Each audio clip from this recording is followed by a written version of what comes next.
একটি মহল্লায় জনসংখ্যা বৃদ্ধির হার 5%। মহল্লার বর্তমান জনসংখ্যা 2205 জন হলে এক বছর আগে জনসংখ্যা কত ছিল?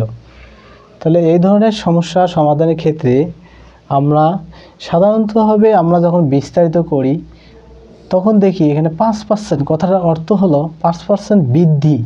তার মানে বর্তমান জনসংখ্যা যদি 105 জন হয়, পূর্বে ছিল 100 জন। একজন যদি হয় তাহলে আমাদের হবে কত? 100/105 জন। এইভাবে 2205 জন হলে যত হয়, এভাবে আমরা বেসিক নিয়মে অঙ্কটা সমাধান করে থাকি। কিন্তু আমরা একটু ব্যতিক্রমভাবে সংক্ষেপে কিভাবে 10 থেকে 12 সেকেন্ডের মধ্যে অঙ্কটা সমাধান করতে হয় সেটাই আমি এখন দেখাইতেছি, আপনারা দেখতে থাকেন। তাহলে আমরা এই ধরনের অঙ্ক সমস্যা হলে আমরা প্রথমে এই মূল সংখ্যাটিকে আমরা সামনে উঠাই। উঠানোর পর 5% বৃদ্ধি পাইছে। বর্তমান জনসংখ্যা 105 জন। 5% কথার অর্থ হলো 100-তে 5 জন বেড়ে গেছে 105 জন, আর তাহলে পূর্বে ছিল 100 জন। আমাদের অঙ্কটা যেহেতু বলছে আগের জনসংখ্যা, তাহলে আগে কম ছিল। কম থাকলে আমরা কি করি? এই যে এখানে যে আমরা সংখ্যা দুইটা পাইছি, একটা হলো 100 জন থেকে 105 জন হয়েছে।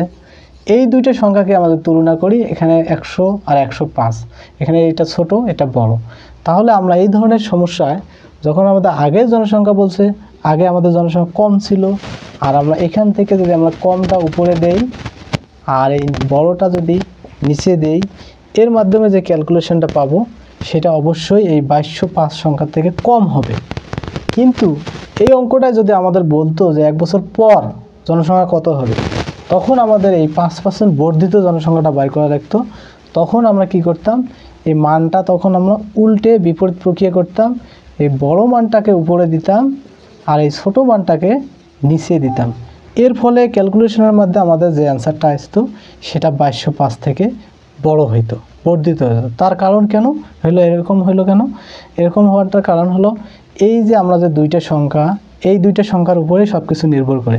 যদি আমরা বড় সংখ্যাটাকে উপরে দেই, ছোট সংখ্যাটাকে নিচে দেই, তাহলে যে আমাদের ক্যালকুলেশনে মানটা আসবে সেটা বড় আসবে। আবার ওই একই প্রক্রিয়া যদি আমরা এই 100টাকে উপরে দেই, ছোটোটাকে উপরে দেই, বড়টাকে নিচে দেই, তাহলে যে মানটা আসবে সেটা আমাদের কম আসবে।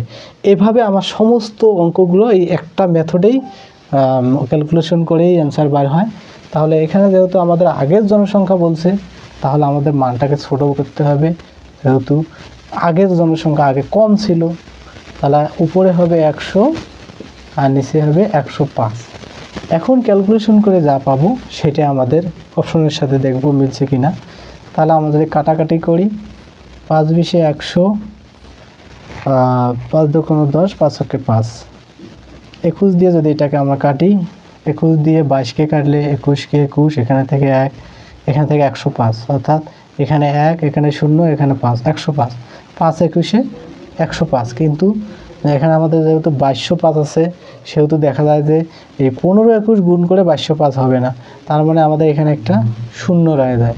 তাহলে 105কে যদি আমরা 20 দিয়ে গুণন করি, তাহলে আমাদের এই 2100 বাইর হয়, অর্থাৎ 2100।